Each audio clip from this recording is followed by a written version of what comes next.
اه، یکی از پیامبران نام بگی که پسرش کافر بود. سرش کافر بود. حضرت موسی علیه السلام. نه خیر. یکی از داستانهای پیامبر است. از یک پیامبر است که بچهش کافر است و به بچه خود میگه که بیا امروی مسلمان ها یک جا شو. بچهش از امرش سرپیچی میکنه و میگه ما به یکی از کوه پناه میبرم. نام همون پیامبر. حضرت نوح علیه السلام. ماشاءالله احسن. داستانش هم میفهمی؟ داستانش نخیره قدر. خودت نام پیامبر را بگی که بچهش از جمله کافران شد و برش که گفتم در همو حین حادثه که امروز هیچ کسی نیست یا هیچ چیز نیست در زمین که در مقابل امر خداوند استادگی بکنه. بعدا بچهش هنوزم از امرش نافرمانی کرد و گفت من پناه میبرم به یکی از کوه ها. نشد؟ نه نشد.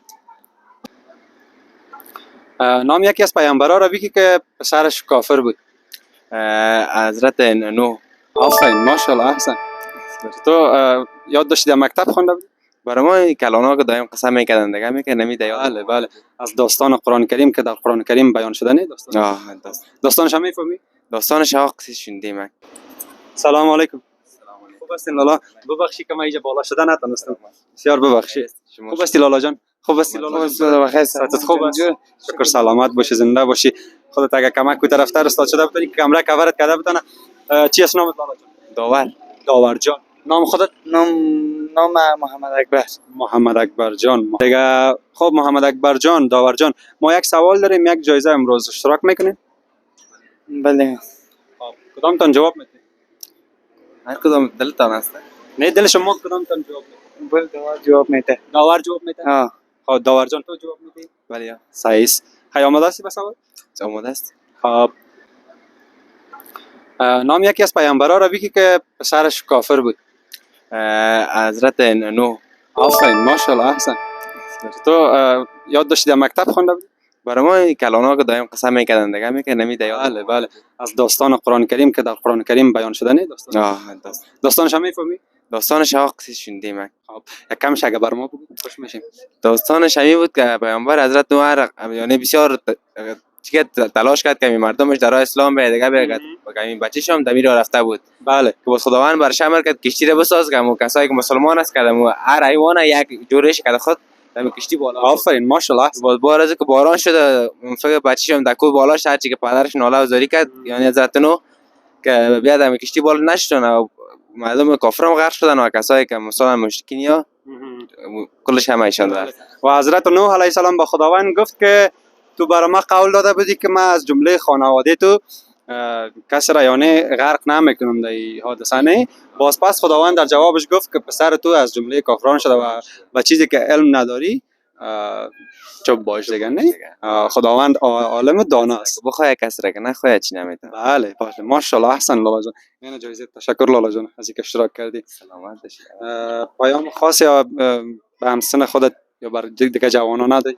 پیام خاص ما همی است که کسایی که دمی رشته مردم همه که هستن باید بدست بدست هم تا خود ما بدست بدست هم نتیم کس دیگه ما را بود کردن نمیتونه. بله و باید این مملکت خود ما از طریق علم پیش بریم، از طریق خوبی اخلاق دیگه تا که مردم ما می آرامش کشور ما به خیر به دست بیاریم. خیلی بسیار خوب ماشاءالله بسیار خوب. یک پیام عالی داشتی. از طریق علم میتونیم پیش ببریم وطن ما را آباد بسازیم، نه از طریق جنگ یا از طریق دیگر راه، فقط از طریق علم میتونیم. تشکر لالا جان. سلامت باشی. خداحافظ. سلام علیکم. خوب هستی لالا؟ خوب هستی لالا جان؟ شکر. خوب است. شکر. خیر باشی. نام چی است لالا؟ کیهان جان. کیهان چی مونه؟ کیهان به معنای کهکشان. بله کهکشان. خب کیهان جان مکتب میخونی یا پانتون؟ مکتب خلاص کردیم دیگه پانتون نخوندیم. نخوندی؟ تصمیم هم نداری بخونی؟ تصمیمش دیگه داریم، تصمیمش خب باش اقدام کنیم بخیر. اقدام کنی بخیر دیگه تا که امتحان کنکور بدی. بله. خب کیهان جان ما امروز یک سوال داریم، یک جزء اشتراک میکنی؟ بله. خب آماده هستی سوال بپرسم؟ آماده هستم. بسیار خوب. یکی از پیامبران نام بگی که پسرش کافر بود. سرش کافر بود. حضرت موسی علیه السلام.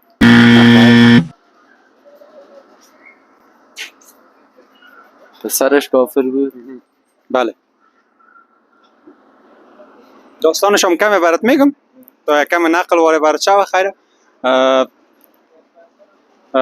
پیامبر بر پسر خود میگه که بیا امروز بریم، خداوند امروز یک باران یا طوفانی را روان میکنه و پسرش میگه نه من به یکی از کوه پناه میبرم. نوح علیه السلام. آفرین ماشاءالله. احسن. چطور یادت آمد؟ والا این پسرش شنیده بودم. شنیدی؟ داستانش هم میتونی بیان کنی؟ والا داستانش حضرت نوح علیه السلام به چی معروف بود؟ چی میساخت امروز؟ کشتی میساخت که از طرف کشتی میساخت که از طرف خداوند امر آمده بود که امروز یک سیل میاد. سیل.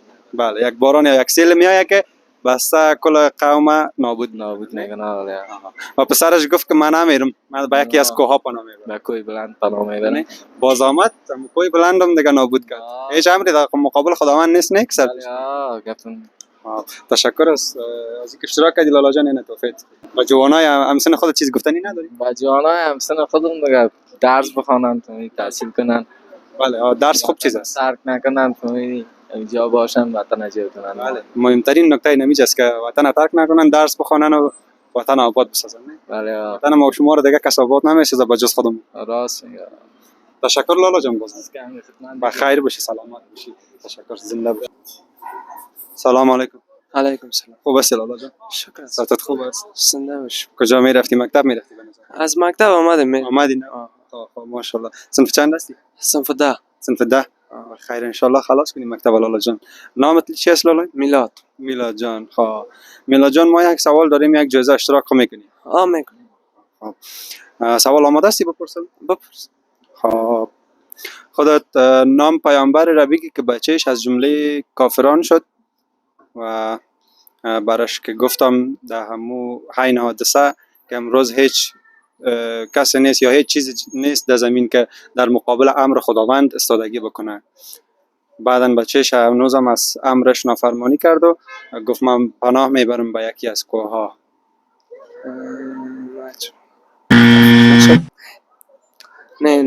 نشد. اول دیگه بکنم یا بس است؟ دیگه نظر به خودتان. سوال دیگه بکنم. آماده هستی؟ اولین شهید راه اسلام. اولین شهید راه اسلام. نشد. خب یا خیر باشه، چیزی که خیر باشه لالا جان. جواب اولی حضرت نوح علیه السلام بود که نه؟ بچه خدا گفت که بیا در کشتی جور کرد، بعدن قومش هنوز او را مسخرام کرد. کسایی را که به اسلام رو آورده بودن در کشتی خود اونا را جای داد و کسایی که کافر شدن در بیرون ماندن و بچهش گفت من به یکی از کوه پناه میبرم. نه؟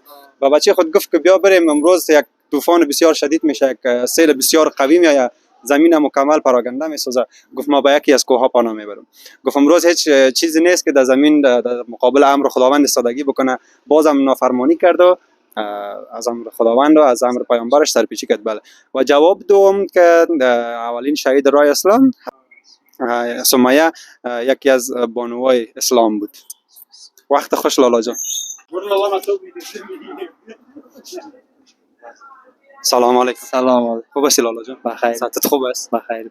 کجا میرفتی؟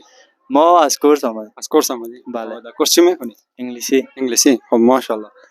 نام چی است لالا جان؟ بصیر. بصیر جان. امروز ما یک سوال داریم، یک جزء اشتراک میکنی؟ بله گپ نیست. آماده هستی سوال بپرسم؟ آماده است. یکی از داستانهای پیامبر است، از یک پیامبر است که بچهش کافر است و با بچه خود میگه بیا همراه مسلمان ها یک جا شو. بچهش از امرش سرپیچی میکنه و میگه ما به یکی از کوه ها پناه میبرم. نام همون پیامبر حضرت نوح علیه السلام. ماشاءالله. احسن. داستانش هم میفهمی؟ داستانش نخیر دیگه قدر. حضرت نوح علیه السلام کشتی جور میکنه نه؟ بله. بعدش قومش مسخرهش هم میکنه. بله بله. باز میگه بیا همراه ما یک جا بریم. از جمله کافرین میشنی؟ میگه حضرت نوح علیه السلام میگه امروز خداوند یک طوفان را، یک باران را روان میکنه که همه مردم غرق خود میکنه و میبره. نه؟ باز بچهش میگه بابا یکی از کوه پناه میبرم. میگم امروز هیچ امری نیست در مقابل خداوند که استادگی کرده بتونه. نه؟ بله بله. این همین داستانش است. ماشاءالله تبریکت باشه لالا جان. سلامت باشید. تشکر زنده باشی. تشکر از اینکه اشتراک کردی. کدام پیام خاص گفتنی خاص نداری؟ حالا پیام خاص ندارم. بخیر باشی. اینا چک چک هم برات کردن اندی والله. خیر بیده. زنده باشی. تشکر. خداحافظ لالا.